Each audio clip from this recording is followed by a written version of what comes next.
Shalom, salam sejahtera, sahabat jalan yang lurus. Selamat berjumpa kembali di channel ini. Saya berharap dan selalu berdoa semoga sahabat semua tetap dalam keadaan baik, dalam keadaan sehat, dan pastinya tetap di dalam perlindungan Tuhan.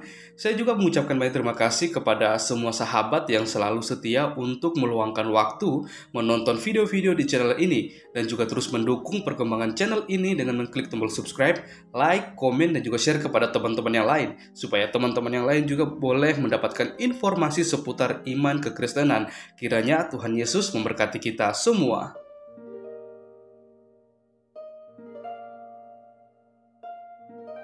Saudaraku yang terkasih di dalam nama Tuhan Yesus, di kesempatan kali ini kita akan kembali lagi bersama-sama melihat serta menyimak suatu keseruan diskusi atau debat yang sangat menarik, di mana teman-teman para apologet Kristen akan berhadapan dengan Ustadz Suma dan kawan-kawannya. Kita akan melihat bagaimana pembahasan mereka kali ini lagi-lagi pastinya akan membahas tentang iman Kristen, ya, karena memang Ustadz Suma ini dan kawan-kawannya memang hanya doyan dan tertarik untuk membahas iman kekristenan, karena kalau membahas tentang iman mereka pasti akan kelebakan, mereka akan pasti kepanasan, bahkan mereka pasti akan menghindar, bahkan juga framing untuk kembali lagi membahas tentang iman kekristenan.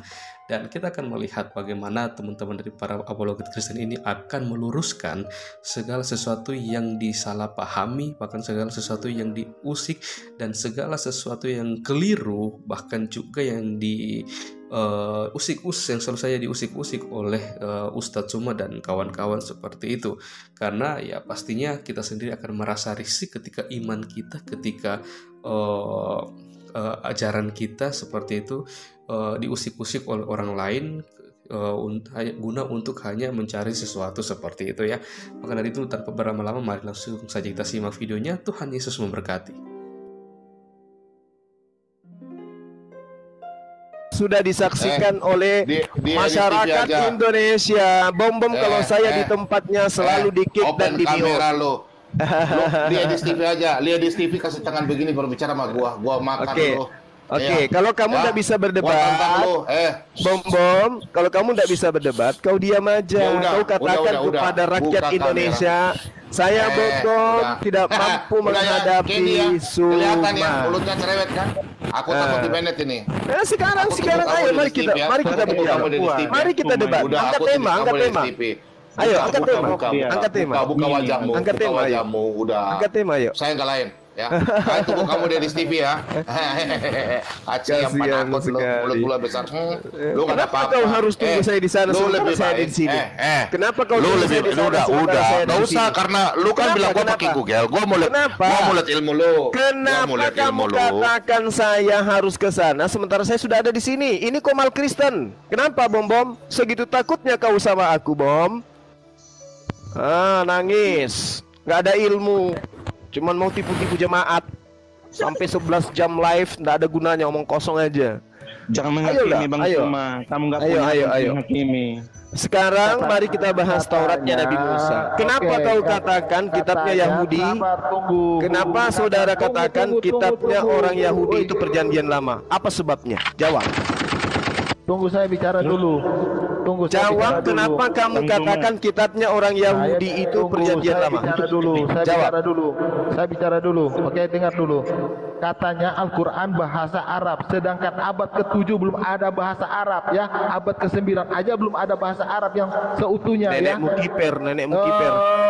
Gini. Kamu menggunakan data di dalam agamamu dengan mengambil kitabnya agama orang dalam Septuaginta. Apa dasarnya kamu mengatakan Septuaginta itu perjanjian lama? Apa dasarmu mengatakan itu? Katanya jawab bahasa dulu. Arab abad ke-7 belum ada bahasa belum disatukan bahasa Arab di abad ke-7, bro. Orang sedeng.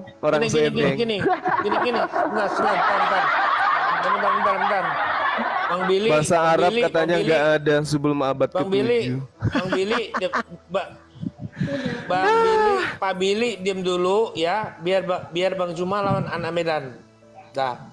Boleh. Siapapun. Bom kan sudah ketahuan takut dia. Oke. Mau turun dulu nggak apa-apa.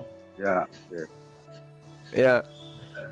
Pertanyaan saya tolong disikapi dengan baik, Bang. Kalau di Al-Quran mengatakan bahwa ahli kitab itu telah merubah-rubah firman Tuhan. Kalau di Bible saudara, kitabnya orang Yahudi dalam Septuaginta itu kalian sebut sebagai perjanjian lama. Siapa yang pertama kali mengatakan Septuaginta? Enggak, Bang, enggak. Di saya bergema, di saya bergema. Di sini stabil di sini. Saya turun dulu atau saya turun dulu naik lagi? Iya, silakan Bang, silakan. Saya turun dulu nanti naik lagi ya. Bergema, siap. Oke. Nah, ini juga termasuk PR teman-teman yang lain. Siapa yang mengatakan kitabnya orang Yahudi dalam Septuaginta itu sebagai perjanjian lama? Siapa yang menamai itu? Ya. Yang pertama, Suma tidak tahu apa itu perjanjian lama. Yang kedua, abad ke-7 belum ada bahasa Arab, bro. Kenapa lari ke sana? Kenapa larinya ke sana? Saya tanya, siapa yang menamai kitab Septuaginta itu perjanjian lama? Bukan nama, tapi makna dan arti. Kamu tidak tahu artinya. Apa maknanya perjanjian lama? Apa maknanya?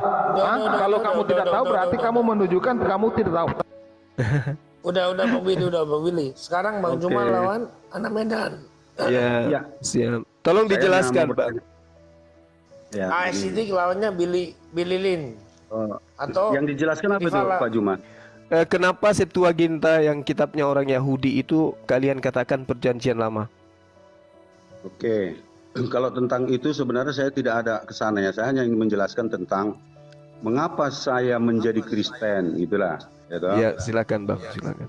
Mengapa saya menjadi Kristen? Karena saya menerima sebuah kitab yang dinamakan Alkitab ya, tapi bahasa aslinya entah mana nanti saya tidak mempersoalkan itu ataupun Bible.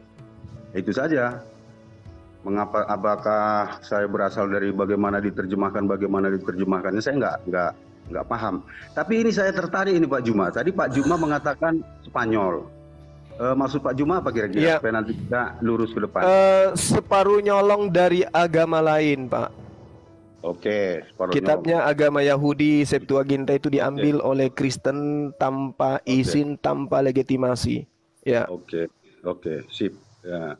Kira-kira menurut Pak Juma, yang mana kira-kira kitab kami yang seharusnya kami pegang?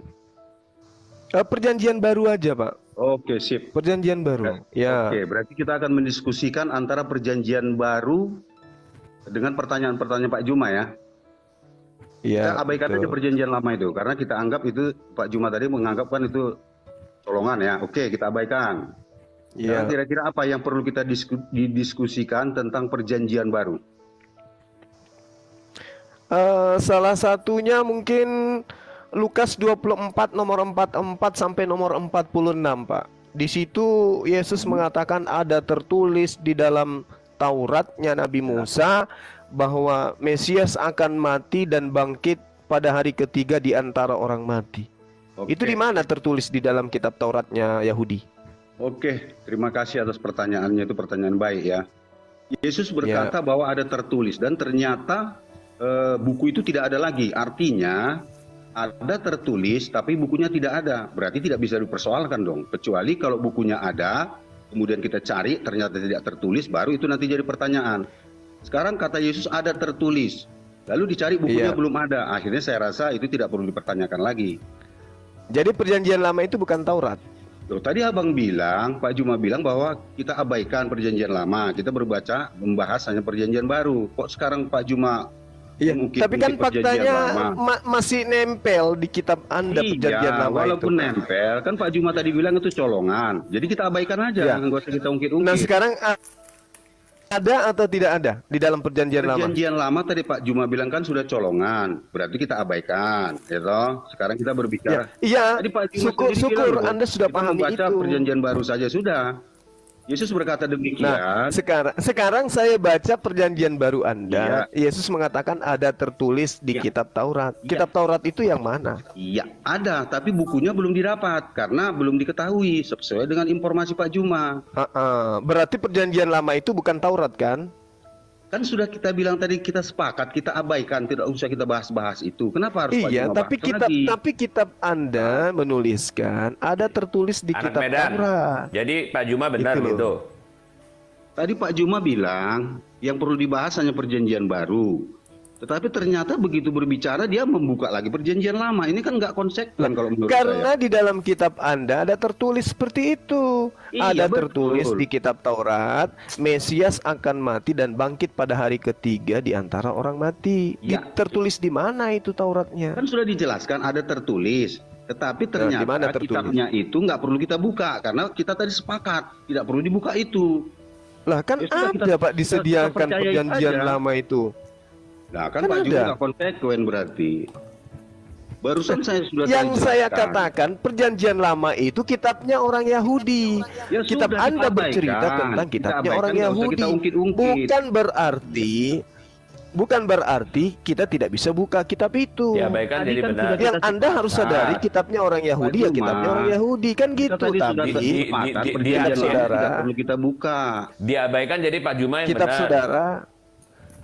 Diabaikan jadi Pak Juma yang benar.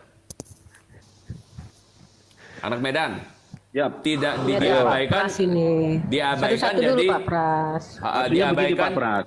Dalam diskusi ini tidak usah kita buka perjanjian baru, perjanjian lamanya, karena tadi Pak Juma bilang itu colongan. Oke, saya setuju. Oleh karena itu saya ingin bertanya. Ya, tapi ketika kita mencari data, Pak, tertulis ada di Taurat. Kitabnya Yahudi. Ya, Nah, di mana itu tertulis di kitabnya orang Yahudi bahwa Mesias akan bangkit pada hari ketiga di antara orang mati? Di mana? Nanti setelah ketemu akan saya tunjukkan sama Pak Juma. Oke? Jadi sementara ini kesimpulannya nggak ada? Iya, belum dapat. Bukan nggak ada, belum didapat. Oke, lanjut. Belum didapat. Pertanyaan berikutnya apa? Ya. Dengarkan itu, Bill. Ya, Bill, catat itu, Bill. Belum didapat, Bill. Aku nggak setuju. Al-Quran bukan bahasa Arab, buktinya orang Arab tidak baca Al-Quran. Aku nggak setuju dengan jawaban Abad Pak ke-7 belum Medan. ada bahasa Arab. Pak, terus gini, maksud saya belum didapat seperti yang dimaksudkan Pak Juma. Ya berarti kamu mau ganti judul, jadi jangan jawab begitu. Kalau dijawab begitu berarti udah Pak Juma, lu benar Pak Juma, gitu. Gimana?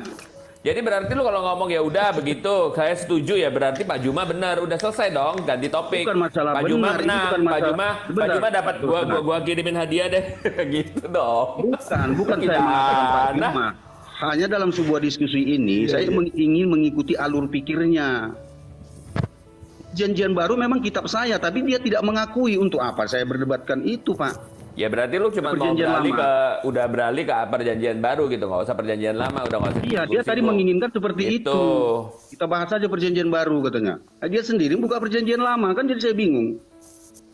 Lah ini kita bahas Lukas 24 itu perjanjian baru. Iya, ada tertulis di kitab Taurat. Ada, ya berarti ada. Minta Anda tunjukkan di Taurat mana. Begini Pak, ya begini. Nah, coba Anda tunjukkan di Taurat mana. Gini, Pak, sebentar Pak Juma ya. Ketika ada Yesus berkata, saya percaya walaupun belum saya dapat. Ya, itulah istilahnya penjelasan saya.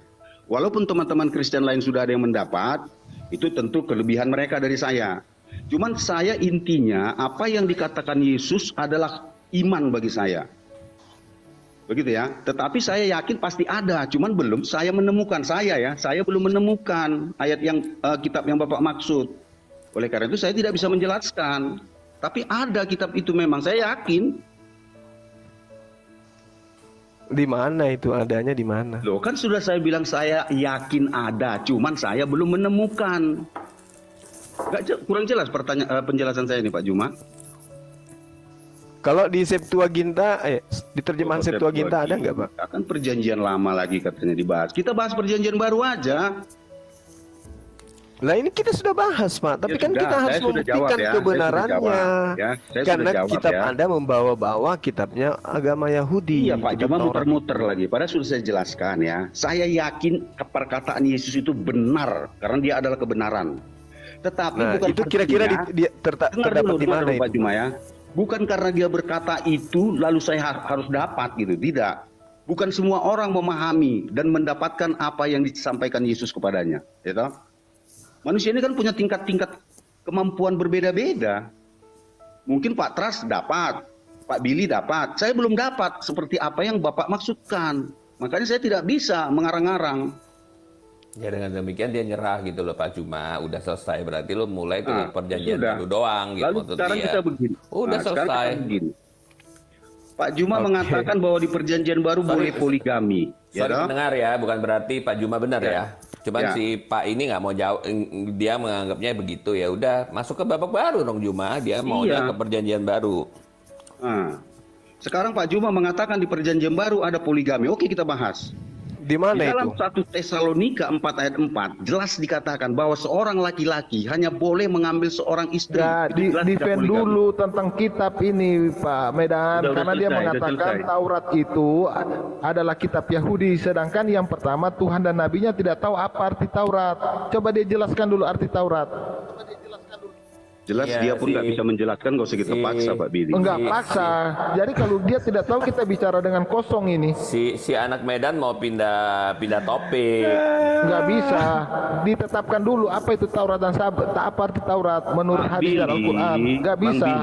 Dia tidak bisa menjelaskan karena Al-Quran itu bukan kitab definisi. Kalau dia tidak tahu berarti kalau dia tidak mampu jelaskan, kita bicara hanya kosong ini. mengatakan kitab Taurat itu kitabnya Nabi Musa. Itu yang diterangkan oleh Al-Quran, bukan definisi yang diterangkan oleh Al-Quran. Berarti ketika berbicara tentang Taurat, kalian ngambang. Kalian tidak tahu apa Taurat. Tidak lebih. Taurat itu adalah ketetapan Tuhan yang datang kepada Nabi Musa. Apa arti Taurat? Dan sebutkan kitab-kitab Taurat apa? Apa arti Taurat? Ya, betul lah. Apa arti Taurat, Zabur dan Injil, serta kamu jelaskan kitab-kitab apa itu kitab Taurat, oke? Supaya itu kami kitab yang diberikan kepada Nabi Musa, dan ketika diberikan kepada Nabi Daud, yang diberikan kepada Nabi Isa. Udah selesai. Udah selesai. Kamu berbicara sesuatu yang kamu tidak pahami, semua susah. Saya paham. Itu firman Tuhan yang datang kepada para nabi. Kamu jelaskan arti Taurat dulu. Saya tidak punya kewajiban untuk menjelaskan arti Taurat. Nah, berarti apa? Berarti ketika Tuhan kamu berbicara tentang Taurat, Zabur dan Injil, dia berbicara mengambang, dia tidak paham apa yang dia katakan. Ini sangat memalukan loh. Ketika kalian memalukan? Kenapa? Apa hubungannya? Kenapa Taurat? Iya, nggak ada hubungannya dengan iman kami. Kitab Taurat itu diberikan kepada Nabi Musa. Iya. Udah selesai. Contoh, saya kasih contoh ya. Ketika disebutkan Al-Quran, Al-Quran artinya apa? Bacaan, isinya. Kitab yang diberikan kepada Nabi Muhammad. Al-Quran punya definisi.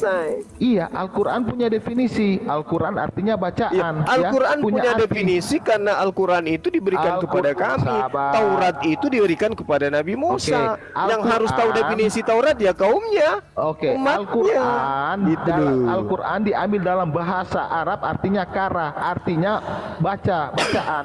Nah, sekarang kamu pahami dulu apa isi arti Taurat dan kamu tanya yang punya kitab. Kamu berbicara Taurat, kamu nggak paham loh.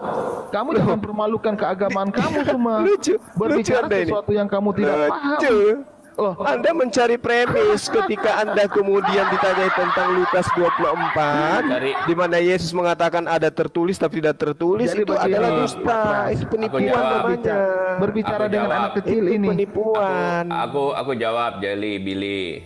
Kasih waktu aku 3 menit boleh? Oke. Lanjut Pak Pras. Oke, gini. Orang Yahudi di masa Yesus, apakah mereka menantikan Mesias? Apalagi untuk membebaskan dari bangsa penjajahan. Pada waktu itu mereka kan dijajah kan. Di dalam Injil pun kita lihat, oh kami telah menemukan Mesias. Engkau adalah Mesias, anak Allah yang hidup. Mereka selalu mengharapkan dipulihkannya kerajaan Israel. Walaupun Kristus sudah bangkit, dia mengatakan, kapan Tuhan kau memulihkan kerajaan bagi Israel? Tuhan sampai gerah, ya kan? Itu ada di dalam kisah para rasul. Jadi mereka menantikan Mesias. Lalu datanglah seorang bernama Yesus.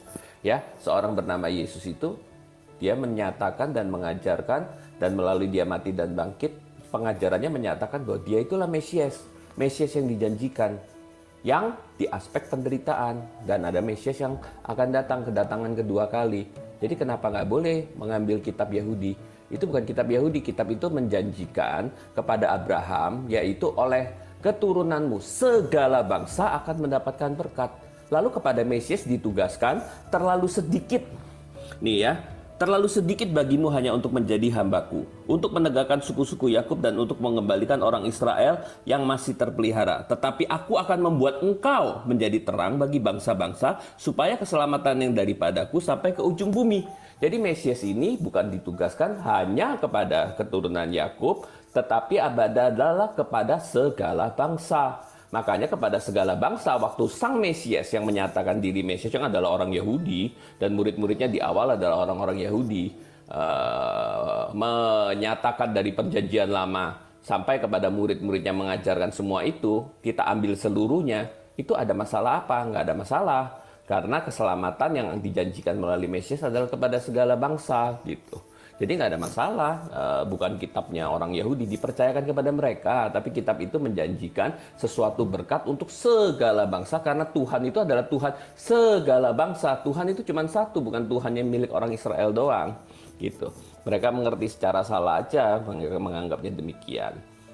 Ya, kemudian kenapa dikatakan itu adalah perjanjian lama? Loh, karena di dalam perjanjian lama dikatakan aku akan mengadakan perjanjian baru. Kemudian Yesus juga mengatakan pada waktu penggenapannya, dia mengatakan inilah darahku, inilah perjanjian baru yang diadakan bagi kamu. Jadi kita mengatakan kalau gitu yang belakangan, yang kemarin itu apa ya? Perjanjian lama gitu. Karena perjanjian baru dimulai dengan darah Yesus gitu. Perjanjian yang Allah dengan Abraham dan semuanya. Jadi apa? Jadi perjanjian lama, nggak ada masalah. Dan kitab Tanakh kita terima semuanya. Nggak ada yang kita tolak. KJV itu terjemahkan berdasarkan Tanakh, bukan berdasarkan Septuaginta. Hanya 1 ayat, 2 ayat kali berdasarkan Septuaginta. Nggak ada masalah. Mau pakai Tanakh, mau pakai Septuaginta, kita tetap bisa memberitakan Kristus, Yesus adalah Mesias. 1 menit. Gitu. Silakan. Oke, udah jelas Pak Juma ya. Ternyata terbukti ya bahwa kontennya ditandai, tapi kenapa pula aku yang kena di sini, Bang? Konten Anda ditandai kebencian, tapi aku nggak ngomong-ngomong dari tadi apa lah orang-orang. Jangan saling lapor lah, teman-teman, jangan saling lapor lah. Di sini dewasa juga. Gimana bisa? Bahwa gimana bisa saya menjelaskan lebih detail. Sabar. Ini giliran saya, gantian Suma. Terima kasih Pak Pras atas penjelasannya. Terima kasih itu atas gantian Satu Suma. yang Anda harus satu yang Anda harus pahami. 1 MKB 1. Kitab-kitab Taurat yang ditemukan disobek-sobek dan dibakar habis. Jika pada salah seorang terdapat kitab perjanjian, atau jika seseorang terpaut pada hukum Taurat, maka dihukum mati oleh pengadilan raja. Jadi kalian ini hanya mendapatkan remah-remah. Sedangkan kitabnya mereka. Mana data? 1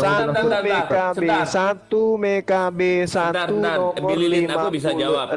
Bililin, nomor santai aja, aku bisa jawab. Kasih dia ngomong. Itu 1 ya, agar Anda paham. Kedua, di dalam kitabnya orang Yahudi jelas dikatakan tentang perilaku mereka sehingga mendatangkan kemurkaan Tuhan kepada mereka. Yehezkiel 5. Beginilah firman Tuhan Elohim, inilah Yerusalem, di tengah-tengah bangsa-bangsa kutempatkan dia, dan sekelilingnya ada negeri-negeri mereka. Ia sudah memberontak terhadap peraturan-peraturanku, lebih jahat daripada bangsa-bangsa, dan terhadap ketetapan-ketetapanku, lebih jahat daripada negeri-negeri yang ada di sekitarnya. Karena mereka menolak peraturan-peraturanku, dan kelakuan mereka tidak selaras dengan ketetapan-ketetapanku. Sebab beginilah firman Tuhan, oleh karena engkau lebih jahat daripada bangsa-bangsa yang ada di sekitarmu, dan kelakuanmu tidak selaras dengan ketetapanku, dan engkau tidak melakukan peraturanku, bahkan engkau melakukan peraturan-peraturan bangsa di luar sekitarmu, sebab beginilah firman Tuhan, lihat, aku sendiri yang akan melawanmu, dan aku akan menjatuhkan hukuman kepadamu di hadapan bangsa-bangsa. Jadi jangan mimpi kemudian bangsa yang sudah dikutuk seperti ini akan melahirkan sebuah pengajaran di mana pengajaran itu akan sampai kepada kalian yang bukan orang Yahudi. Mereka aja yang mempunyai kitab udah hancur lulu lantah seperti ini. Kalian siapa? Kemudian Yesus mengatakan di dalam Matius 24. Itu sangat jelas. Apa kata Yesus? Ya. Apabila ada orang berkata ada Mesias di sini, ada Mesias di sana, ada Mesias di padang gurun, ada Mesias di bilik, jangan kau percaya. Nah sekarang Kristen ini adalah agama yang membawa-bawa Mesias.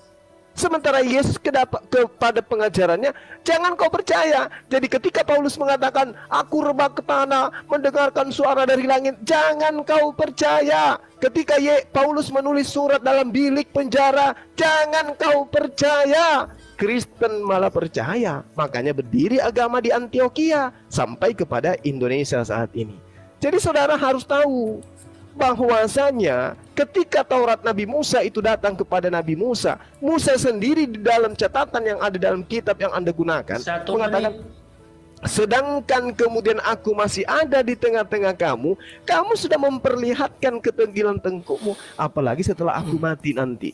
Lalu kemudian di dalam pengajaran Yeremia 31 nomor 33, perjanjian baru itu adalah hukum Taurat, bukan kitab kanon nih. Jadi ayo mari belajar dengan jujur. Silakan. Oke, aku jawab ya. Yang pertama dia bilang Makabe. Lalu Makabe itu kan Makabe 1 ya. Peperangan Antiochus IV Epiphanes ya. Dan itu hanya beberapa tahun kemudian dikalahkan oleh perjuangan Israel. Nah, di pasal 2 Makabe 2 ayat 13 saya bacakan ya, ayat 14. Demikian pun Yudas telah mengumpulkan juga kitab-kitab yang telah tercerai-berai oleh peperangan yang menimpa diri kami. Semua sekarang demikian pun Yudas telah mengumpulkan. Yudas ini apa? Yudas Makabe ya. Telah mengumpulkan juga semua kitab yang sudah tercerai-berai karena peperangan yang menimpa diri kami. Semua sekarang ada pada kami, termasuk apa? Taurat dong. Jika kamu menemukan kitab, jika kamu memerlukan kitab-kitab itu, baiklah kamu mengutus seorang untuk mengambilnya untuk kamu. Jadi bahkan kitab itu ada berlimpah-limpah. Dia mengatakan kepada yang di Mesir, karena surat itu ditujukan kepada orang Yahudi yang di Mesir. Jadi apakah kitab Tauratnya hancur, lebur, kemudian orang Yahudi begitu begonya cuman ada satu salinan di bait suci, sudah dibakar, sudah tidak ada? No, orang Yahudi itu terkenal paling licik, paling lihai di seluruh dunia. Dia menyimpannya di dalam tempat-tempat orang mati, di dalam kuburan-kuburan. Nah, mereka memelihara sampai seperti itu. Makanya Paulus mengatakan kepada mereka dipercayakan firman Tuhan. Waduh, luar biasa. Lalu kemudian yang kedua, mengenai bangsa mereka sudah binasakan gini. Oke, pembuangan yang pertama, pembuangan 2 kali pembuangan, tapi pada waktu zaman Yesus sudah kembali belum dari pembuangan? Kan cuma 70 tahun. Lalu pada masa Yesus juga mengatakan kepada mereka di dalam Lukas pasal 21 ayat 24, mereka akan tewas oleh mata pedang. Ini apa? Tahun 70. Dan dibawa sebagai tawanan kepada segala bangsa. Yerusalem akan diinjak-injak oleh bangsa-bangsa yang tidak mengenal Allah sampai genap zaman bangsa-bangsa itu, sampai genap ya. Nah, kemudian selanjutnya dikatakan bahwa angkatan ini, kata itu adalah Genea itu adalah ras ini tidak akan berlalu sebelum semuanya itu terjadi. Langit dan bumi akan berlalu tapi perkataanku tidak akan berlalu. Yaitu apa? Dia akan bangkit sebagai bangsa. Dan pengharapan tentang janji, tentang Mesias yang membawa kedamaian segala, itu masih dinantikan oleh orang Israel. Dan sekarang Israel memang benar terbentuk lagi. 1700 tahun, 1870 tahun hancur negaranya, 1948 bangun lagi. Kemudian Yerusalem direbut lagi tahun 67. Nah sekarang Yerusalem diakui sebagai ibu kota negara. Kemudian tentang Mesias palsu, itu Yesus berbicara tentang akhir zaman, akan datang Mesias palsu, yaitu pada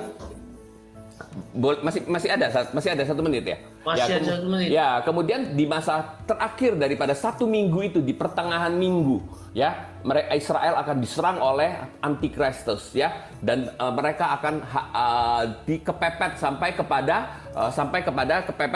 Bukit Zaitun. Israel akan hancur, Kristus turun dengan dengan para malaikat dan orang-orang kudusnya dan menghancurkan segala bangsa yang menyerang Israel. Nah, itu adalah bicara apa? Bicara 3,5 tahun sebelum itu adalah karena iblis ada peperangan di sorga dengan Mikael, setan dilemparkan ke bumi, dia akan masuk memimpin untuk menyerang Israel, dan mereka akan mengatakan mujizat-mujizat, itulah Mesias palsu. Dia mengatakan dia itulah Mesias asli, dia itulah Yesus, dia itulah Kristus, padahal bukan. Itu adalah pengejawantahan daripada si ular tua itu. Itu yang saya bisa jelaskan. Thank you. Pas. Ya, pas. Oke. Ya, saya tambahin dulu sedikit Pak Pras. Jadi satu MKB 1 itu sudah sangat jelas mengatakan ya bahwa Taurat itu dibakar habis. Oke. Lalu kemudian 3 menit dulu, Suma. Di dalam Yeremia 8 nomor 8 jelas dikatakan bahwa bagaimana kamu berani berkata kami bijaksana? Kami mempunyai Taurat Tuhan. Sesungguhnya pena palsu penyurat sudah membuatnya menjadi bohong. Ini Yeremia 8 yang mengatakan itu. Di dalam original teksnya dikatakan seker. Seker itu dusta atau palsu atau bohong atau tipu. Nah, itu yang perlu dipahami. Kemudian Mazmur Daud juga mengatakan hal yang sama. Tuhan harus bertindak sebab mereka telah merombak Tauratmu. Merombak dalam bahasa Ibrani dikatakan parar. Parar itu artinya mengingkari, membatalkan, diingkari, meniadakan, menggagalkan, merombak, menghancurkan. Itu dalam bahasa Ibrani.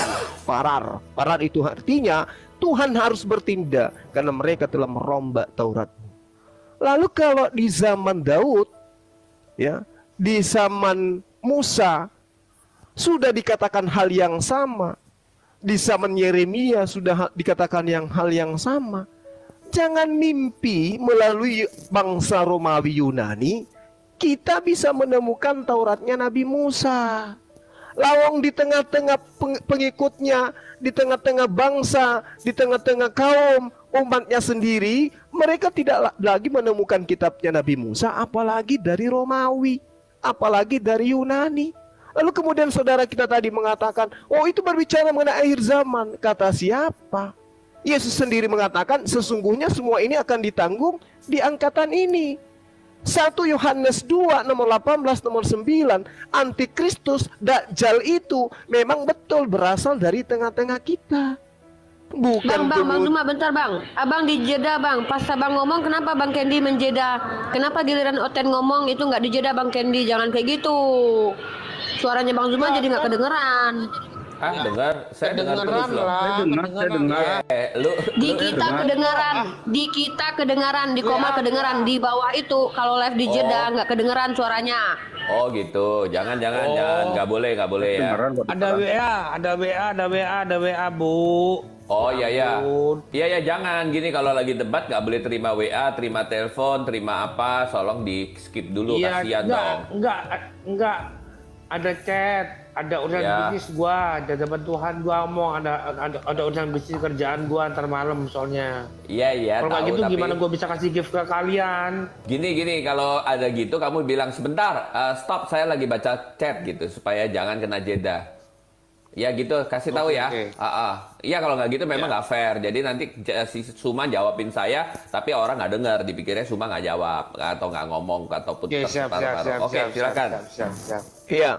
Jadi kalau saudara mengatakan itu di akhir zaman, Yesus mengatakan dalam Matius 23, sesungguhnya semua ini akan ditanggung angkatan ini. Apa itu? Mereka orang munafik, mereka orang-orang yang kemudian pendusta, mereka kemudian orang yang sama seperti kena penyakit sampar. Itu satu perikop. Mereka disebut sebagai orang-orang buta. Mereka disebut kemudian seperti ular beluda. Mereka adalah pembunuh-pembunuh. Inilah yang diterangkan oleh Yesus, lalu kemudian kita masih bisa melihat dalam Yehezkiel yang saya katakan tadi. Yehezkiel 5 dan seterusnya. Lalu kemudian dalam Lukas 21, Antikristus itu melakukan penganiayaan kepada murid-murid Yesus, bukan kepada Kristen, murid Yesus. Dan itu dilakoni oleh pendiri agama kalian, yaitu Paulus. Ini nggak bisa kemudian kita lari kemana-mana. Yang pastinya ketika berbicara mengenai kitabnya Nabi Musa, sampai hari ini teman-teman Kristen hanya bisa berpegang kepada terjemahan buatan Lembaga Lai Indonesia. Tidak ada yang lain. Tidak ada yang lain. Nah, 1 MKB 1 yang tadi itu sudah sangat jelas itu. Kalau saudara mengatakan, oh tidak, ada yang menyimpan. Tunggu dulu. Dihantam oleh Yeremia 8 nomor 8, Mazmur 119 nomor 126, di mana itu dikatakan bahwasanya Taurat ini sudah dirombak dan Tuhan harus bertindak. Makanya Tuhan murka kepada Bani Israel. Kalau kepada Bani Israel aja murka, lalu Kristen ini mendapatkan pengajaran itu dari mana? Sedangkan sumber sudah dimurkai, sudah dikutuk oleh Tuhan. Yesus mengatakan dalam Yohanes 7 nomor 49, semua orang banyak yang ada di sini, semua orang yang banyak ini yang tidak mengenal hukum Taurat, terkutuklah mereka. Bani Israel aja dikutuk oleh Yesus, apalagi kalian. Gitu loh. Cara berpikirnya itu seperti itu. Silakan. Oke. Tunggu Pak Pras. Saya tambahin dulu sedikit Pak Pras. Oh ya, boleh, silakan. Oke. Jadi begini. Yang pertama, kita berbincang ini harus ada pemahaman. Yang pertama, semua tidak paham tentang apa Kalau itu Billy Taurat. masuk, aku masuk juga. Yang diam dulu, Neng. Jadi tambah Yang 2 menit, 3 menit, ya, Oke. gitu. Yang Jadi pertama, kamu 3 menit, gua 3 menit, Rifa 3 menit, Suma 3 menit. Silakan Dinda Rifa, silakan. Oke. Silakan Rifa. Yang pertama, Suma tidak tahu apa itu Taurat. Dia tidak tahu tentang apa aturan-aturan yang ada di dalam kitab perjanjian lama, dia tidak paham. Yang kita bicara ini sesuatu yang dia tidak paham. Yang kedua, Al-Quran tidak pernah mengatakan bahwa kitab Taurat itu sudah dirubah-rubah, atau kitab Taurat itu sudah rusak, atau kitab Taurat itu tidak perlu dipercaya. Tidak ada statement daripada Al-Quran tersebut. Artinya Suma sudah melebihi dari perkataan Tuhannya. Ya, yang ketiga yang perlu diketahui bahwa kayaknya kita percuma kalau berbicara kalau Suma ini tidak paham. Ya, masih banyak yang harus saya sampaikan, tetapi saya sudah lupa lagi ini. Dilanjut dulu Pak Pras.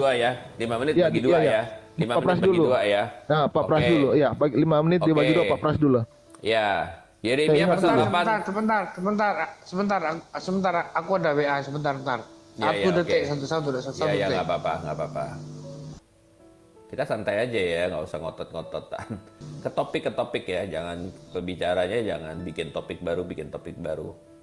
Cuma juga kalau bisa kalau ngomong judulnya jangan kebanyakan. 3 menit 6 judul, gua bingung juga jawabnya. Difokuskan satu. Oke, saya baru ingat. Oke. Enggak, dia lagi terima WA, jadi kamu punya suara keputus sama penonton nggak dengar semua.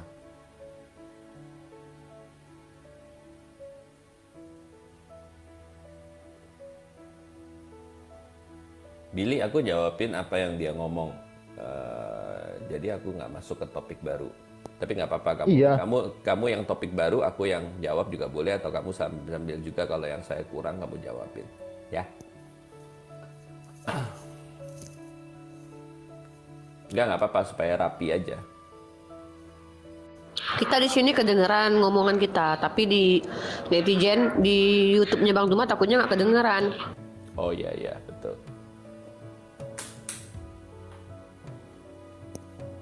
Ya tapi kasih tahu juga, saya begitu boleh nanti kasih tahu ya. Barusan keputus jeda gitu ya. Kalian harap sabar. Kamu yang ngomong deh, Rifa ya, Rifa.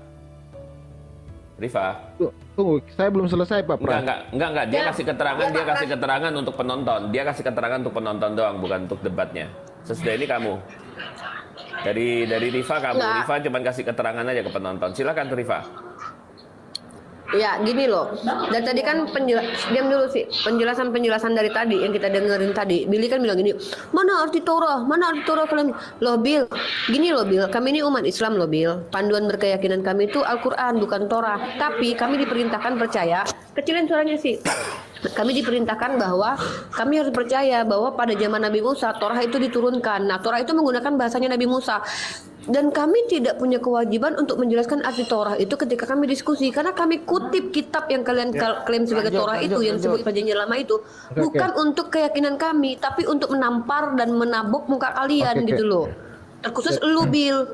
Jadi tidak ada parameter kebenaran kita. Tunggu oke. Bentar dulu. Dari tadi gue diam aja lu. Nah, kita tidak punya parameter kebenaran untuk menyatakan bahwa kami harus tahu Torah, arti Torah dulu, baru kami bisa berdiskusi, baru fakta kebenarannya berdasarkan. Itu nanti dulu Pak Pras. Belum ya? Iya belum. Enggak, kamu cuma kasih keterangan Shalom ke Bang penonton. Kendi, shalom. Kamu cuma kasih keterangan ke penonton kenapa ada pause. Oh gitu. Iya, kasih ya udah penonton. Lanjut. Jadi teman-teman yang ada di YouTube Bang Zuma, kalau tadi kita terhenti itu karena host atau Bang Kendi ini sedang ada telepon. Sorry, lanjut. Aku lagi di musola ini, musola dulu. Nah, lanjut. Aku lagi ada urusan kerjaan. Ntar malam dapat duit, kalau nggak gitu gue dapat duit dari mana bisa kasih kalian Apologize gift itu. Alah, nggak pernah ngasih gift pun Bang Kendi. Ya udah lu kawin sama gua kasih lu gift. Nggak mau kalau lu nggak syahadat. Ya udah gua syahadat. Ayo. Ada lanjut. Gila lu lanjut Terus, diskusi. Ayo gua syahadat ya. Terus ayo gua syahadat ayo. Tapi kapan kita nikah? Itu Udah nggak apa-apa. Nggak apa-apa. Ayo. Jangan jadi guyonan. Tapi jadi guyonan. Maksud gua gini, habis syahadat di week dulu ya kan, habis itu kemudian 3 hari lagi gua balik lagi ke Kristen.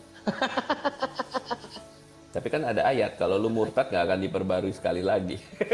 Oh bisa. Yesus tidak akan pernah disalib buat lu sekali lagi Bang Kendi. Yesus tidak akan disalib untuk kedua kalinya. Udah nggak usah ngaco, lanjut diskusinya macam-macam. Lanjut. Oke. Billy silakan. Oke. Jadi begitu ya. Ketika disuruh beriman sesuatu yang mereka tidak pahami, ini apa namanya? Harus cerdas. Kalau hanya mengetahui bahwa Taurat itu artinya kitab yang diturunkan kepada Musa, apa substansinya, apa maknanya, apa artinya? Akhirnya mereka seperti ini, seperti liar. Ketika membaca tentang ajaran daripada kitab-kitab orang Kristen, mereka kebingungan dengan tuduhan yang mereka tidak paham. Coba, di dalam pembicaraan tanpa bukti dan fakta, apakah itu bisa dibenarkan? Logika aja kalian yang lurus, ya, berpikir yang cerdas. Janganlah dibodoh-bodohi, ya. Kemudian jikalau mereka mengatakan kitab Taurat sudah tidak benar lagi, sudah dirubah, artinya yang pertama, Al-Quran tidak berkata demikian. Apakah mereka lebih pintar daripada Tuhan dan Nabi mereka? Yang ketiga, jika benar pun yang terjadi bahwa telah dirubah, jika benar telah dirubah, yang salah siapa? Ya Tuhan mereka lah. Karena di dalam surat As-Saffat 96 berbunyi begini teman-teman, ya. Al-Saffat 37 ayat 96. Padahal Allah lah yang menciptakan kamu dan apa yang kamu perbuat. Siapa yang merubah itu? Adalah perbuatan Tuhan juga. Dia yang membuat manusia untuk merubah seperti itu. Kalau kita buka dalam surat 37 ayat 96, Al-Saffat 37 ayat 96. Ini macam apa ini? Dia membuat, si Tuhan membuat, kemudian dia yang merusak. Ini nggak masuk akal ini. Harusnya kalau dia bahwa Taurat itu adalah kalamnya atau suaranya atau firmannya, kenapa dia tidak menjaga? Ya, semoga kalian cerdaslah dalam menanggapi ini. Ya, sekali lagi buka surat Al-Saffat ayat 96 atau surat 37 ayat 96. Padahal Allah lah yang menciptakan kamu dan apa yang kamu perbuat itu. Ya. Kemudian kalau mereka berbicara dirubah, harus perlu ada bukti dan saksi. Bukti lah paling tidak. Mereka pegang kitab Tauratnya nggak apa? Ada nggak? Taurat aja mereka tidak paham. Isinya apa? Nggak paham. Nggak ada Taurat di dalam Al-Quran, tidak ada. Bang Billy, Al-Quran Shalom. Ya. Bang Billy, kau jaga emosimu. Nggak perlu kau banyak ngomong sama orang yang Bang Billy. Karena panjang kali lebar pun kau jelaskan sama orang ini. Pada hakikatnya memang orang ini bebal. Mereka kan dia bilang ini percaya tentang gini kita lagi diskusi nanti aja. Ini bukan lagi ngomelin orang. Bukan, Bang. Diskusi itu sama mereka berdua ini nggak ada pentingnya. Karena apa? Mereka dua ini sudah bebal, sudah dikasih tahu kebenarannya pun tetap ngeyel. Enggak, Bu. Ada. Kita nggak apa-apa, biarin, kita nggak boleh ngata-ngatain gitu, biarin aja kan sama-sama nanti. Sekarang gini nggak apa-apa. Jadi gini loh, pendengarnya itu ada 496 orang, jadi biarkan mereka yang menilai, bukannya kita hentikan pembicaraan. Iya, Bang, makanya itu. Biar aku buka. Ini kan ada 400 lebih ya. Biar aku buka. Jadi mereka berdua ini jangan lalap, kalau bahasa Bataknya lalap, untuk membahas Alkitab kita. Sedangkan mereka pun di dalam Al-Qurannya belum tentu mereka tahu, bahkan mereka mengarang-arang cerita pun bisa. Itu salah satunya si Juma pernah. Assalamualaikum warahmatullahi wabarakatuh. Bang Juma, Ruda, Unirifa. Waalaikumsalam warahmatullahi wabarakatuh. Halo, host. Ya, silakan ocehannya. Bagaimana host? Ada Bang Billy mau naik lagi nih. Enggak host. Host, aku mau tanya, pembicaraan kita dilanjutkan, diteruskan atau enggak nih, host? atau berhenti karena ada pembicaraan orang-orang lain yang hanya untuk kalau lanjut yang kayak ibu ini saranin nanti aja Bu, nggak boleh begitu. Yaudah, aku bukan mengatakan ibu benar salah ya isinya atau apa, cuman kan kita lagi pembicaraan sampai separuh gitu. Gini, maaf Bang Candy, saya izin turun karena saya hanya ingin menyadarkan mereka-mereka ini jangan bolak-balik membahas Alkitab, sedangkan Al-Quran mereka pun tidak mampu untuk mereka bahas. Saya izin turun, saya tidak suka berbicara pada orang-orang yang seperti ini. Izin. Iya, kalau ibu yang mau gitu, bicara dengan Anda siapa? Saya pernah lihat pembicaraan sepihak baik dari Kristen maupun Islam kalau ngomong gitu dianggapnya ya itu kata lu. Ya, kita harus buktikan melalui diskusi, bukan melalui kita ngomongin orang gitu. Nggak boleh ya. Oke. Benar Bang. Setuju ya. Baik Islam maupun Kristen, saya bukan mengatakan agamanya ya. Banget. Saya mengatakan prinsipnya gitu. Oke. Aku ada waktu berapa menit nih? Jadi bingung saya. 3 menit kayaknya. 3 menit ya, oke. Mulai awal. Oke, aku sebenarnya udah agak lupa, cuman aku ingatnya begini. Yeremia pasal 8 ayat. Saya ganti akun. Ya. Di sini ada dikatakan bahwa pena palsu penyurat yang membuatnya menjadi bohong gitu ya. Ini perkataan ini kalau kalian mengerti konteksnya, yaitu di dalam pasal 8 ayat 7 dikatakan, tetapi umatku tidak mengetahui hukum Tuhan. Bagaimana kamu berani berkata, kami bijaksana, kami mempunyai Taurat Tuhan. Ya, jadi mereka tidak mengetahui hukum Tuhan, tapi mereka mengatakan mereka bijaksana, mereka mempunyai Taurat Tuhan. Jadi kalau mereka nggak mengenal hukum Tuhan, apa yang mereka katakan apa? Palsu. Bukan berarti kitab Tauratnya sudah dipalsukan, tapi pengajarannya dan tulisan-tulisannya tuh, tulisan rabinik tuh, yang Gemara segala tuh, yang ngomong sesara aja. Siapa namanya Rika aja umurnya dipernikahkan dalam waktu umur 3 tahun tapi bisa nimba di itu untuk kasih minum semua onta. Jadi kan itu udah lucu gitu ya. Itu dia yang dibilang pena palsu tuh salah satunya. Kemudian mengatakan bahwa mereka merubah Taurat, itu adalah orang-orang fasik. Mereka tidak menuruti Taurat, bukan kitab Taurat dirubah-rubah.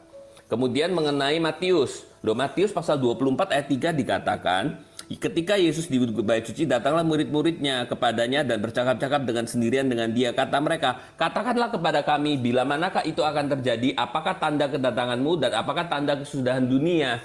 Lalu baru ayat 23 dan 24-nya dikatakan, pada waktu itu orang akan berkata kepadamu, lihatlah Mesias ada di sini, atau ada Mesias ada di sana. Janganlah kamu percaya, sebab Mesias palsu, nabi-nabi palsu akan muncul. Dan mereka akan mengadakan tanda-tanda yang dahsyat, mujizat-mujizat, sehingga sekiranya mungkin mereka menyesatkan orang-orang pilihan juga. Jadi ayat 3-nya mengatakan apa? Yaitu tentang tanda kedatangan. Yesus menjawab itu bicara tentang tanda kedatangan, ada Mesias palsu. Jadi kapan? Ini udah datang belum? Belum kan? Kedatangan Tuhan yang kedua kan, yang namanya kiamat itu kan akan datang. Jadi Mesias palsunya itu di masa yang akan datang gitu. Sekalipun sepanjang zaman ada orang-orang yang adalah antikristus gitu. Kemudian apalagi yang cuma ngomong saya udah lupa. Ya udah, itu aja deh. Ya. Aku cuma jawab aja yang serangan dari siapa dari si Billy, kalau saya ngejawabin aja. Oke, silakan sekarang si Rifa. King of sebentar, ada Pak King of Yerusalem. Ada yang mau dibicarakan, Pak, atau mau ditentang mereka, Pak? Waktunya Islam. Atau 1 menit King tuh kasih. Saya punya kan, saya cuma ngomong 2 menit kan. Ya. King of Jerusalem. Naik komal tapi diem. Bapak King of. Ditinggal kencing, tinggal makan. Mungkin dia ketiduran kali, tapi dia masa baru naik udah tidur.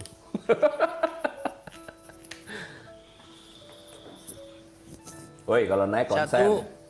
1, 2, 3, 4, kasih Rifa 5, udah. 6, 7. Aku turun nih ya Pak, King of Jerusalem. Ya betul, tegas Pak. Rifa silakan. Gue bingung. Rifa Pak sekarang.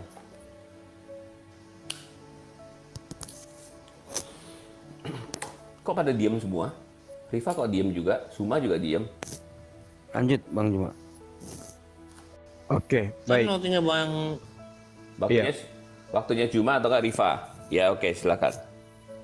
Iya, jadi ketika kita berbicara mengenai Taurat Musa, Islam Kristen tidak ada yang mampu menunjukkan kitab itu. Jadi apapun kemudian yang kita gunakan, narasi seperti apapun, seindah apapun yang kita gunakan untuk mengatakan Taurat itu masih ada, faktanya itu sudah nggak ada. Maka ketika kita memaknai Mazmur 119, 126 bahwa Taurat yang dimaksud di situ adalah ajaran yang kemudian mereka langgar, tapi faktanya kitab Tauratnya itu sudah nggak ada. Itu nggak bisa kita pungkiri. Yeremia 8 nomor 8, pena palsu penyurat sudah membuatnya menjadi bohong. Nah, yang muncul kemudian adalah surat-surat yang menceritakan, yang membahas tentang kitabnya Nabi Musa. Kitab Nabi Musanya sendiri mana? Maka kemudian Al-Quran tidak salah mengatakan itu. Mereka didatangkan kepada mereka itu sebuah kebenaran, mengajarkan aturan Tuhan kepada mereka, tetapi mereka kemudian melanggar aturan itu. Mereka melemparkan aturan Tuhan itu. Ini yang dikatakan oleh Al-Quran. Sehingga ketika teman-teman baik Yahudi maupun Kristen mampu menunjukkan kitabnya Nabi Musa, berarti Al-Quran ini keliru. Karena Al-Quran mengatakan, Innal ladina yaktumuna ma anzalna minal bayyinati wal huda min ba'di ma bayyanahu linnas fil kitab. Ulaika yal'anuhumullah wa yal'anuhumul la'inun.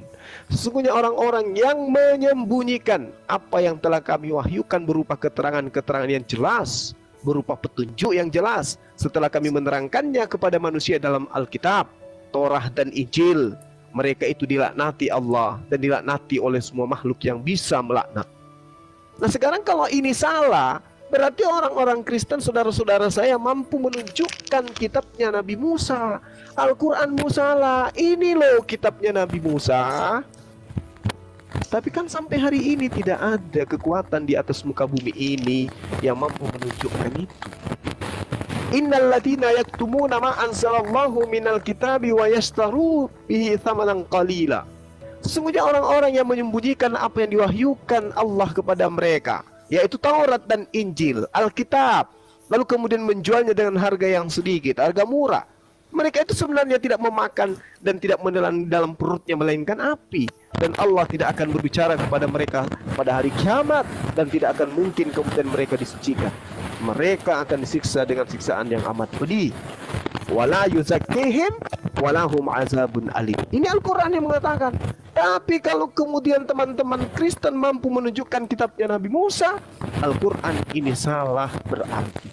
Tapi faktanya, sampai hari ini tidak ada manusia, satu manusia pun atau satu negara pun atau satu kekuatan pun yang mampu menunjukkan ini loh kitabnya Nabi Musa. Gak ada. Bahkan Al-Quran dengan sangat-sangat valid mengatakan bahwasanya innad dina indallahil Islam wa makhtalafal ladina utul kitaba illa min ba'di ma ja'ahumul ilmi ba'ya bainahum. Sesungguhnya ajaran yang ridai di sisi Allah hanyalah ajaran Islam. Tiada berselisih orang-orang yang telah diberi Alkitab kecuali sesudah datang pengetahuan kepada mereka karena kedengkian yang ada di antara mereka. Nah, ini Al-Quran sudah mengatakan itu. Bahkan Allah mengatakan, ya ahlal kitab, lima takfuruna bi ayatillah wa antum tashhadun. Wahai ahli kitab, mengapa kau mengingkari ayat-ayat Allah, ketetapan-ketetapan Allah, padahal engkau mengetahui. Nah sekarang kalau teman-teman kesemua, oh Taurat Nabi Musa itu masih ada mana? Di mana itu? Seperti apa wujudnya? Seperti apa bentuknya? Tidak ada yang mampu menunjukkan. Siapapun itu, termasuk praktisi Yahudi hari ini. Demikian, silakan yang lain.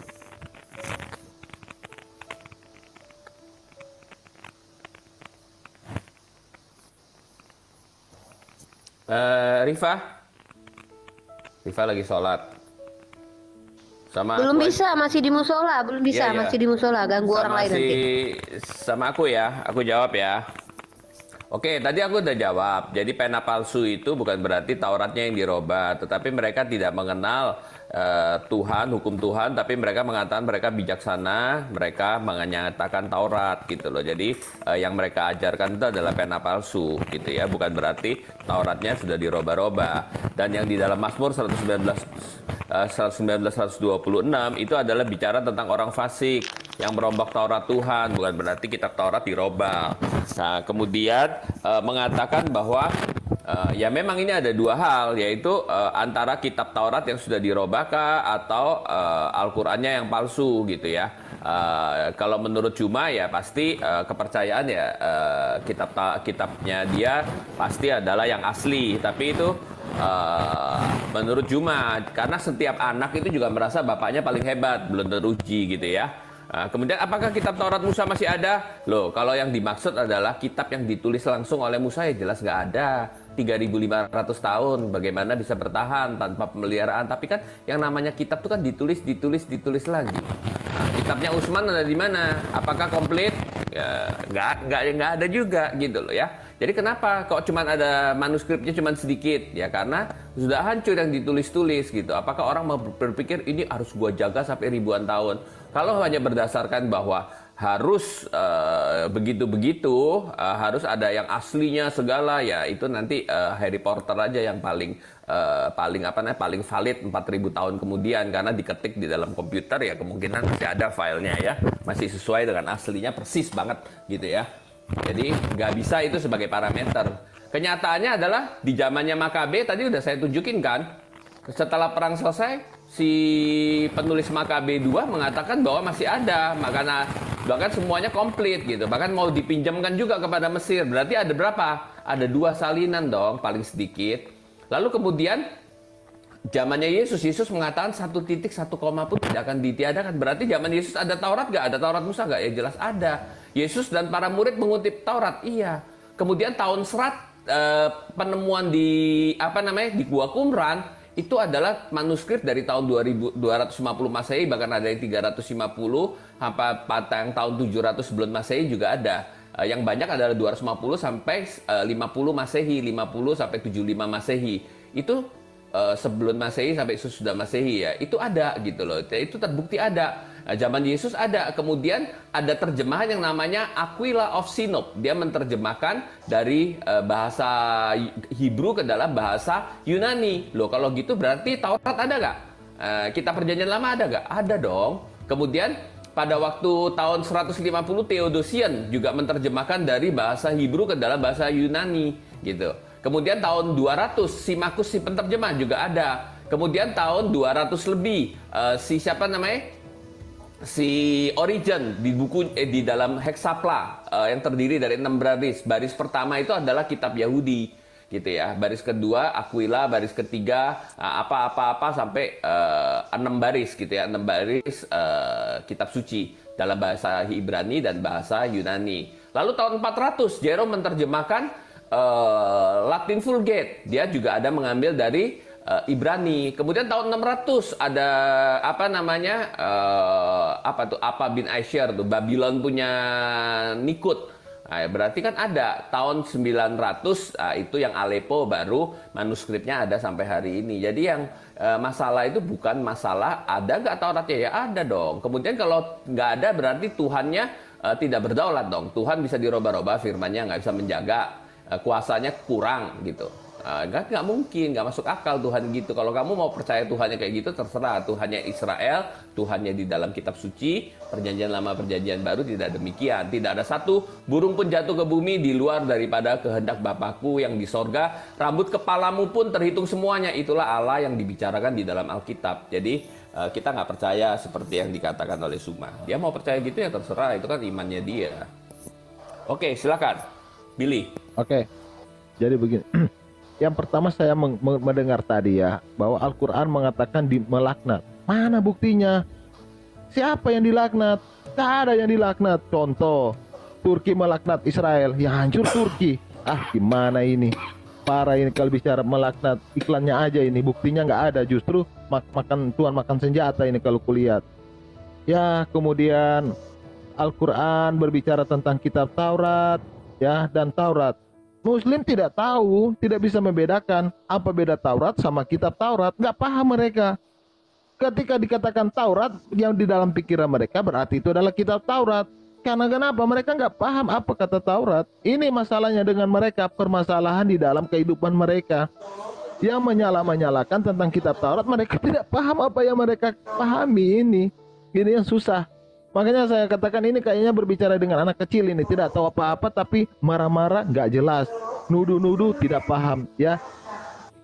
Ketika kami menunjukkan bahwa ini adalah kitab Musa, lah mereka tidak tahu mana itu Taurat, mana itu kitab Sabur, mana kitab Injil.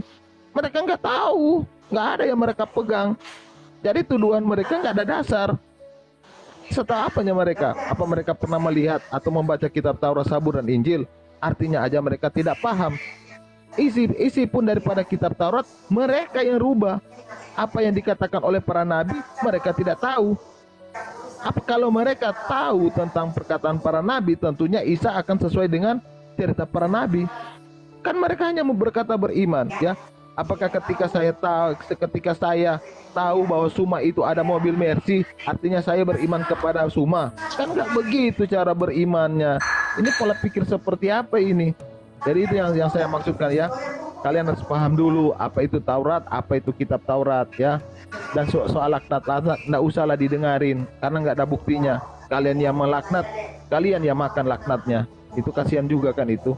Itu aja yang ingin aku sampaikan kepada kalian. Dilanjutkan.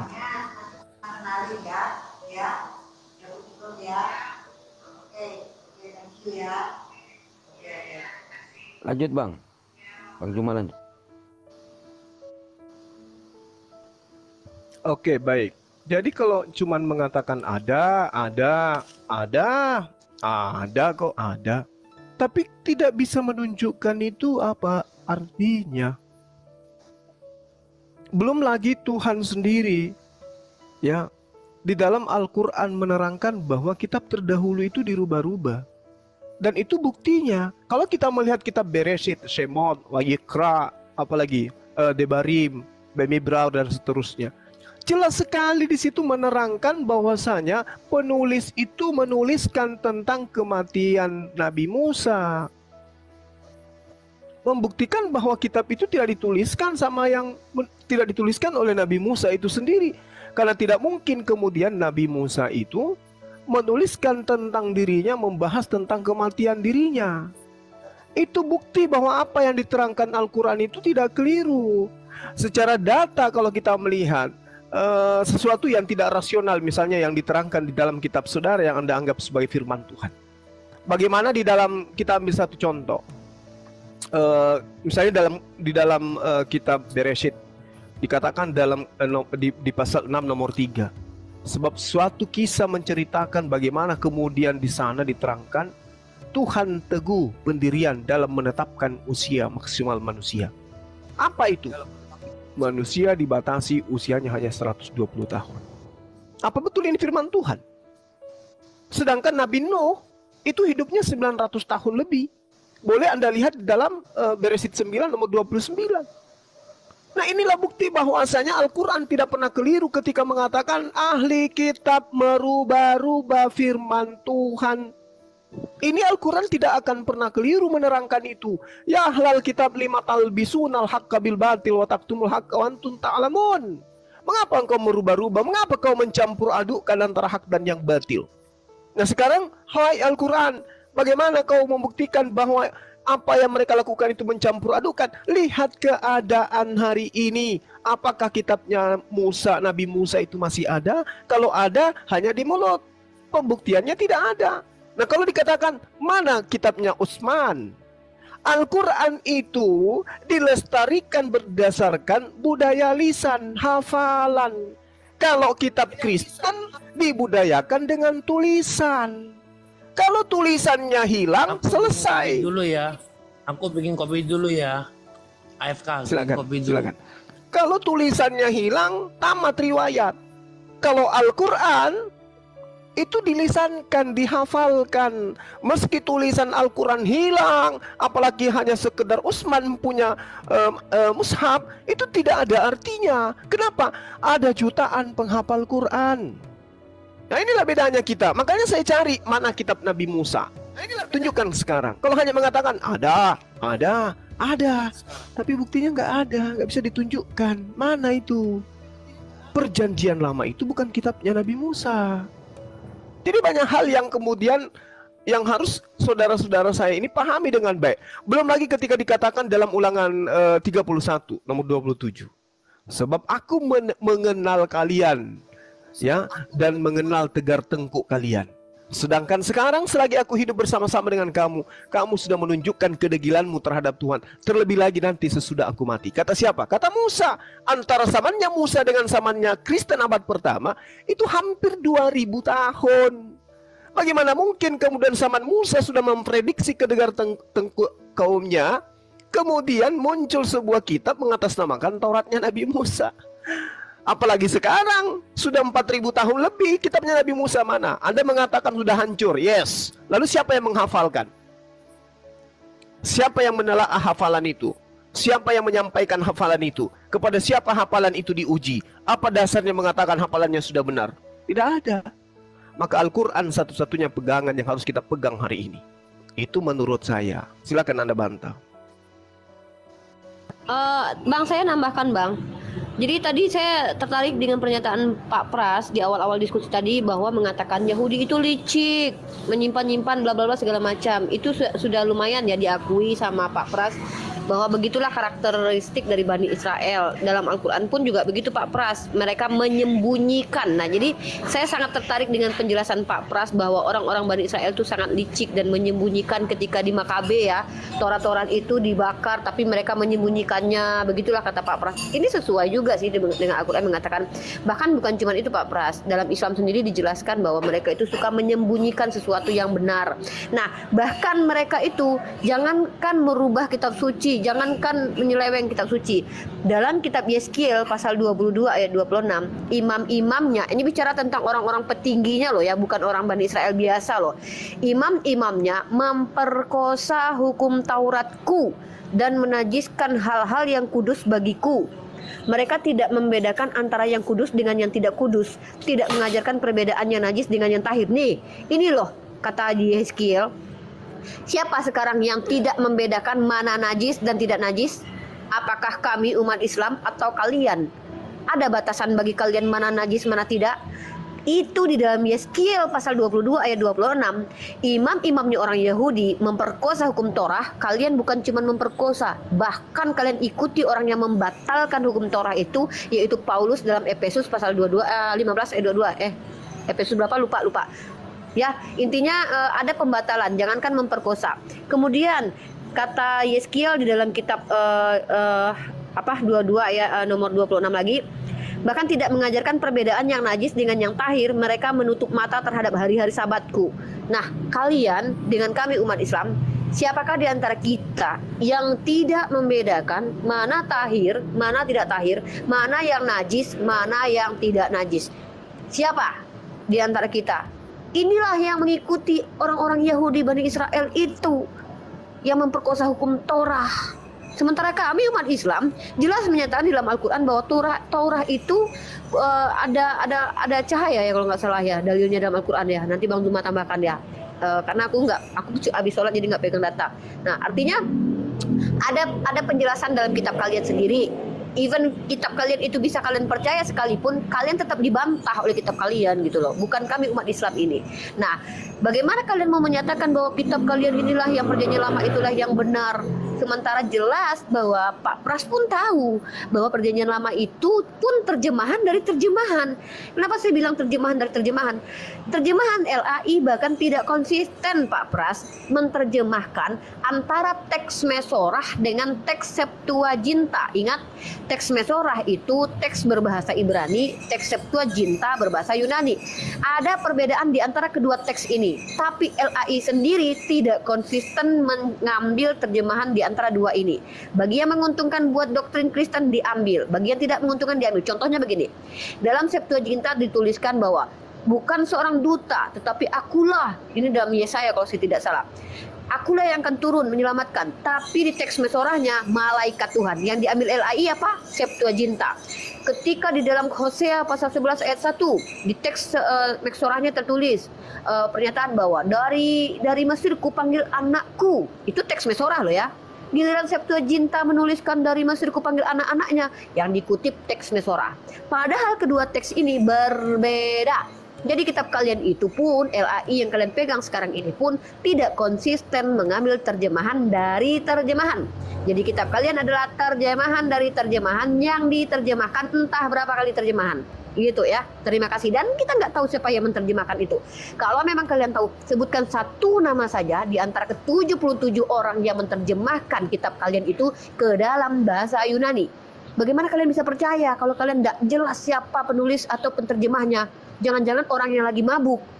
Hah? Buktikan kepada kami bahwa kitab kalian itu, terjemahan itu bisa dipercaya. Nah, beda Al-Quran saya mampu jelaskan nanti. Silakan dilanjut, terima kasih.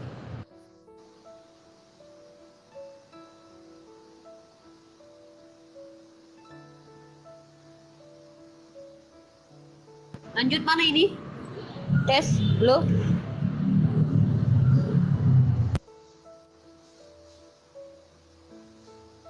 Kok pada diam? Bang Zuma? Oke, saya tambahin dulu ya. Jadi kalau kamu mengatakan bahwa yang menerjemahkan orang gila, jangan-jangan yang merubah dari kitab Arab, dari huruf ijasi Arab, dari Arab gundul dan Arab sekarang, jangan-jangan gila juga. Kan begitu? Saya hanya ikut perkataan kamu loh. Apa orang gila yang merubah itu? Kau jawab dulu itu. Nah, cobalah perkataan yang baik dan yang bagus. Ini langsung jawab aja. Inilah kenapa kami harus mengetahui, Billy. Kami ini harus mengetahui siapa penterjemah kitab kami, siapa penulis kitab kami. Makanya saya bilang, kalau kalian tidak tahu siapa penterjemah dan penulis kitab kalian, jangan-jangan kalau ada orang yang mabuk lagi menulis kitab kalian gimana? Karena zaman dulu orang sering mabuk loh. Maksud aku tuh begitu, Bill. Bukan menuduh kitabmu diterjemahkan orang gila. Jangan-jangan karena kalian tidak mengetahui siapa penulis dan penterjemahnya. Kalau kami jelas, penulis kitab kami jelas, penterjemahnya pun jelas. Bahkan secara akademis ilmunya ada apa ilmunya? Ulumul Quran, dijelaskan secara jelas siapa penulisnya, siapa penterjemahnya, siapa pentafsirnya. Beda dengan kitab kalian. Penterjemah kitab yang kalian klaim sebagai kitab Musa, Nabi 5 kitab Musa gak? Itu Pentateuch itu. Saya tanya, Nabi kamu suka minum nggak? Apa korelasinya? Nabi saya ada nggak Nabi saya minum khamar? Orang dahulu kan suka minum, termasuk Nabi kamu. Jangan dibili-bili, coba sehat lah kalau jangan kabur, jangan lari. Kita membahas tentang kitab suci. Ya tunjukkan. Apa premismu? Premismu apa di situ? Iya. Premisnya apa? Premisnya apa? Kau baca. Ya bukalah. Kok kau yang berak, aku pula yang nyuciin. Enak aja kau. Aku aja baca kitabmu Yeskiel pasal 22-26 jelas imam-imamnya memperkosa hukum Tauratku dan menajiskan hal yang kudus. Siapa yang memperkosa hukum Taurat? Kau. Jangankan memperkosa, membatalkan pun iya. Bahkan membedakan najis dan tidak najis pun kalian tidak ada. Iya, saya Muslim 451 kita bicara alkohol. Makanya buka, jangan cengengesan. Cengengesan aja kau bilang. Saya sudah konsisten bahwa kalian tidak tahu mana hukum tentang berbicara Taurat, kalian tidak tahu. Ya, mana hukum Allah dan mana hukum sipil tentang Taurat. Contoh dalam surat Al-Maidah 5 ayat 45 dibaca. Apa ini si Billy ini? Kok ngomong apa? Telan ludahmu dulu, Bil. Lanjutlah Bang Pras, lebih baik Pak Pras ini yang ngomong ini nggak jelas kok, Bil. Jadi begini ya. Capek-capek aku kuliah ngadepin orang kayak kau. Tunggu. Jadi pemahaman Islam terhadap hukum Taurat itu ada di dalam surat Al-Maidah nomor 45. Dengar baik-baik. Kami telah menerapkan bagi mereka di dalamnya Taurat bahwa nyawa dibalas dengan nyawa, mata dengan mata, hidung dengan hidung, telinga dengan telinga, gigi dengan gigi, dan luka-luka pun ada kisahnya, balasan yang sama. Barang siapa yang melepaskan hak kisahnya, maka ia menjadi penebus dosa baginya. Barang siapa tidak memutuskan perkara menurut apa yang diturunkan Allah, maka mereka itulah orang-orang salim. Tahu apa ini tentang hukum Taurat kalau bunyinya begini? Apa ini si Billy nih? Bang Kendi dia ngomong apa ini? Loh, sekarang dalam penjelasan ini bahwa tentang Taurat ini adalah Bang Zuma ngerti nggak apa yang dibilang Kamu dia? nggak jelas. Loh, nggak jelas bagaimana? Bang Zuma paham nggak bahasa Makanya dari Billy Bang? tadi, Itu pakai bahasa apa dia ini? dari tadi saya minta penjelasan tentang Taurat, kalian tidak paham. Pak Pras, tolong jelaskan dulu, terjemahkan dulu apa kata Billy Bang. Pak Pras, tolonglah. Sabar. Jadi yang kalian pahami tentang hukum Taurat itu adalah gigi ganti gigi. Itu adalah hukum Taurat. Makanya Jadi ketika maunya kamu tampar pipi kiri, kasih pipi Tunggu, kanan. Jadi kalau penjajah datang ke Indonesia, makanya kamu biarin saya aja kayak gitu. Makanya saya dari tadi saya tanya apa arti Taurat, Parah kalian kamu. tidak paham. Ternyata Al-Maidah mengatakan yang disebut dengan Taurat adalah gigi ganti gigi, mata dengan ganti mata. Saya dapat loh. Ketawa, Bil. Al-Maidah 45. Yang lucu Makanya kalian apa tidak- gitu loh, Bil? Jadi begini. Billy, kalian kamu nggak ketawa paham kenapa? arti Taurat. Aduh, Oke, giliran saya ya, giliran kita saya ya. jalankan itu Taurat Tuhan, bukan Taurat Musa. Ya, lanjut, Kenapa lanjut. ini gigi ganti Oke, gigi, mata ganti mata? Ini aduh, ini tersesat ini. Coba kalian jelaskan. Giliran saya. Tunggu, Bil. belum 3 menit cuma. Masih ada 1 Ya, menit. kamu cuman kayak nenek-nenek. 1 menit. Merajuk Jadi begini kau. Suma, seharusnya Gak ada Tuhan yang ilmu. Maha Tahu harusnya menjelaskan Taurat yang mana. Ketika dikatakan bahwa gigi ganti gigi sudah tidak berlaku, maka tuh kamu mengatakan bahwa Taurat sudah dirubah-rubah begitu. Jadi kalian Nah, tidak memang tahu beda. mana Taurat yang asli Tunggu, mana? Ini tema sekarang- kita tadi. Iya. Kalian tidak mampu. Kamu bisa merubah mana Taurat Allah dan mana Taurat Musa, kalian paham tidak? Gigi ganti gigi. Lah, yang dibaca dengan nyawa, mata dengan mata, hidung dengan hidung, telinga dengan Ngomong telinga. apa, Den? Loh, ini Ngomong bukan apa, Den? bukan Taurat Allah ini. Apa ini? Tetapi yang dipahami oleh Tuhan kamu bahwa Billy, Taurat kau itu adalah kenapa, apa? Bil? Nyawa Bil. iya nyawa. Kau kenapa, Bil? Mata dengan Kau mata, ada hidung masalah dengan apa? mata, hidung. Bagaimana Billy, kau kenapa, Bil? Ada masalah bagaimana apa? bisa Kau ada menjelaskan masalah apa tentang coba? Taurat? Kalau Ini berbicara mengenai kok Tauratnya begini? Nabi Musa itu Iya, mana? sekarang begini, bagaimana pemahaman kalian tentang Taurat Allah itu adalah mata ganti mata, gigi ganti gigi. Nah, itu di kitab kamu, terangkan itu. Nggak ada di Al-Quran kayak gitu. Makanya Lucu. aku bilang belajar dulu apa itu Nah, Taurat. yang kamu baca arti-arti tadi itu Taurat. apa? Yang kau baca tadi itu apa? Kitab apa? Gigi ganti gigi. Hah? Yang kau baca itu apa? Hah? Yang kau baca itu gigi ganti Oke. gigi di kitab mana itu? Oke, dengan nyawa, mata dengan mata, hidung dengan hidung, telinga Iya, dengan itu di telinga, kitab gigi mana dengan kamu gigi. baca? Di kitab mana? Kamu baca di kitab mana? Suka-suka saya dong. Saya baca di mana? Yang penting versi Islam. Suka-suka saya. Masa gigi ganti gigi, telinga dengan telinga itu yang dipahami oleh Allah. Gila. Loh, Gila memang aja sendiri. memang itu yang dipahami Allah kamu. Kamu nggak tahu. Ternyata kamu nggak tahu Al-Quran kamu itu di dalam surat Al-Maidah 45. Kena kau semua. Kitanya sendiri dia tidak tahu, teman-teman. Dia masih bertanya, itu yang kamu baca di mana? Yang kamu baca di mana? Ya Loh, sudah, saya baca udah kitab 3 kamu, menit. Quran kamu Udah loh, 3 Suma. menit. Udah 3 menit. Oke, Jadi guys. giliran saya. Giliran Saya capek Oke, ini oke. berbicara dengan Suma ini. Nggak ada ilmu, Oke. nggak ada apa-apanya. Saya baca Jadi kitabnya sendiri. jadi tidak Al-Quran paham loh. menerangkan begini, Oke? ya. Al-Quran mengatakan begini. Bismillahirrahmanirrahim. Dikatakan gini, "Qul man anzalal kitab alladziina ja'a bihi Musa nuran Cuma gua dulu. linnas." Cuma gua dulu, gua belum ngomong. Oke, silakan. Iya, gua kan ngalah sama Billy. Billy udah selesai ya. Dia mengatakan tentang itu, nanti Zuma jawab ya. Oke, gini. Tentu yang ditulis lagi lebih bisa dipercaya dong. Dan ternyata setelah ditulis lagi, biarpun itu sudah berlalu lama, begitu ketemu lagi yang ditulis lagi, ternyata perbedaannya cuma berapa? 1%, dan perbedaan 1% pun itu bisa diketahui mana yang seharusnya gitu. Kemudian si Rifa ngomong soal Kenapa soal apa pelanggaran ya? saya? Soal Septuaginta. Septuaginta itu adalah varian gitu ya. Varian terjemahan. Kita melihat ya memang siapa namanya LAI mengambil ada yang dari Septuaginta, ada yang itu karena dilihat juga bahwa ternyata manuskrip-manuskrip yang ada yang paling tua mengacu kepada mana gitu. Karena memang pasti ada yang kayak terhapus, kayak Kaari Kaaru gitu. Itu hanya beda jarumnya doang, hurufnya panjang dikit atau enggak gitu kan, itu kan tulisan tangan ya. Tetapi apakah kita orang Kristen berpatokan kepada LAI 100%? Namanya terjemahan itu tidak bisa plek sama dengan bahasa asli. Makanya kalau kita lihat oh kurang tepat, ya kita lihat KJV, kita lihat yang lain gitu. KJV rata-rata apa? Yang Masoret, bukan yang Septuaginta. Yang ngikutin Septuaginta cuma 1-2 dan itu ada datanya, yaitu seperti yang Kaari Kaaru gitu ya. Dan ketemunya di dalam di mana namanya di Qumran itu apa? Di daerah Nahal Hefer. Nahal Hefer itu daerah apa? Itu situs religius berhubungan dengan Yerusalem. Dan itu adalah terjemahan yang ada hubungannya dengan Yerusalem gitu, dengan para ini. Kemudian dikatakan bahwa mereka licik-licik. Oh ya, licik-licik itu ada di semua bangsa.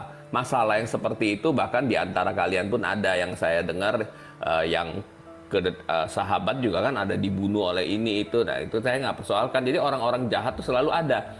Tetapi dengan jelas siapa namanya Elia berkata kepada Tuhan, Tuhan tinggal aku seorang diri. Tuhan jawab, enggak, aku masih menyisakan 7.000 orang yang tidak pernah menyembah kepada Baal. Jadi di antara bangsa kemudian ada pemimpin-pemimpinnya yang menyeleweng. Tidak berarti bahwa tidak ada Daniel, tidak ada Yehezkiel, tidak ada Yesaya, tidak ada Yeremia dan orang-orang yang Tuhan luputkan untuk tidak mengikuti mereka, karena selalu itu ada di sebrengsek-brengseknya itu di kalangan mereka ada orang-orang yang itu. Jadi yang kita percaya apa? Penjagaan Tuhan gitu. Jadi Tuhan bisa menjaga firman-Nya. Nggak mungkin Tuhan menulis firman kemudian firman-Nya dirubah dan sebagainya. Kalau dirubah tentu akan berantakan dong. Tetapi kenyataannya kitab suci apa berantakan? Enggak, sebagai satu kesatuan kita bisa. Oke, baik saudaraku yang terkasih dalam nama Tuhan Yesus, kita bersama-sama telah melihat serta menyaksikan bagaimana keberlangsungan diskusi atau debat yang sangat menarik.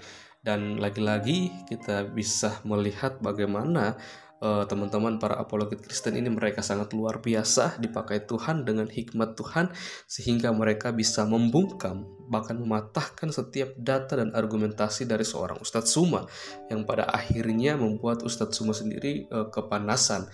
Entah mengapa Ustadz Tsuma harus kepanasan dan emosi ketika data dan argumentasinya itu bisa dipatahkan, karena padahal yang dibahas dalam diskusi itu mengenai iman kekristenan. Mana mungkin seorang Ustadz Tsuma ini yang tidak beriman dan percaya kepada Yesus Kristus terhadap kebenaran firman Tuhan yang ada dalam Alkitab, dia bisa dengan begitu baik untuk membawakan setiap data dan argumentasi berdasarkan dengan iman Kristen itu sendiri. Apalagi kalau kita melihat niatnya untuk berdiskusi mungkin hanya untuk mengusik, bukan untuk mencari kebenaran, tapi hanya untuk mengotak-atik, bahkan juga mencari kesalahan-kesalahan di dalam Alkitab itu sendiri.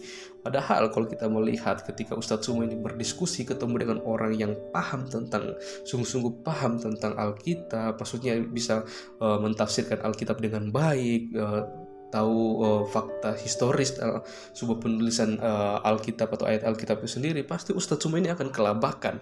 Dan dia pasti akan bersuara besar, bahkan membuat room diskusi menjadi heboh atau rusuh untuk menutupi ketidaktahuannya tentang isi Alkitab, tentang kebenaran firman Tuhan itu sendiri. Hal inilah yang sangat disayangkan ya, ketika niat dari Ustadz Tsuma untuk berdiskusi hanya untuk mengusik iman kekristenan dan juga untuk mencari kesalahan di dalamnya. Akan tetapi ketika membahas tentang imannya, tentang ajarannya, pasti dia akan kepanasan, pasti dia akan mencari cara bagaimana untuk menjebak orang tersebut. Seperti itulah lika-liku dari perjalanan diskusi atau debat jikalau ada Ustadz Tsuma di dalamnya.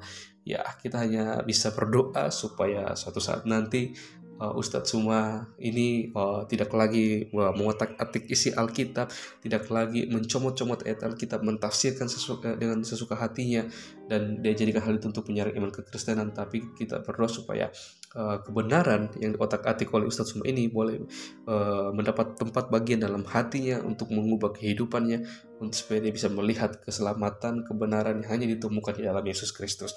Dan kita berdoa untuk teman-teman para apologet Kristen dimanapun mereka berada, supaya mereka terus dipakai Tuhan, dan juga pelayanan melalui media ini, supaya Tuhan berkati, supaya ketika kebenaran itu disampaikan, kabar sukacita itu diberitakan, banyak orang yang boleh mengenal, bahkan percaya, mengaku melalui mulut dalam hati mereka bahwa Yesus adalah Tuhan dan Juru Selamat dalam kehidupan mereka. Oke teman-teman, mungkin sekian video dari saya di hari ini. Sampai berjumpa di video-video saya selanjutnya, dan Tuhan Yesus memberkati.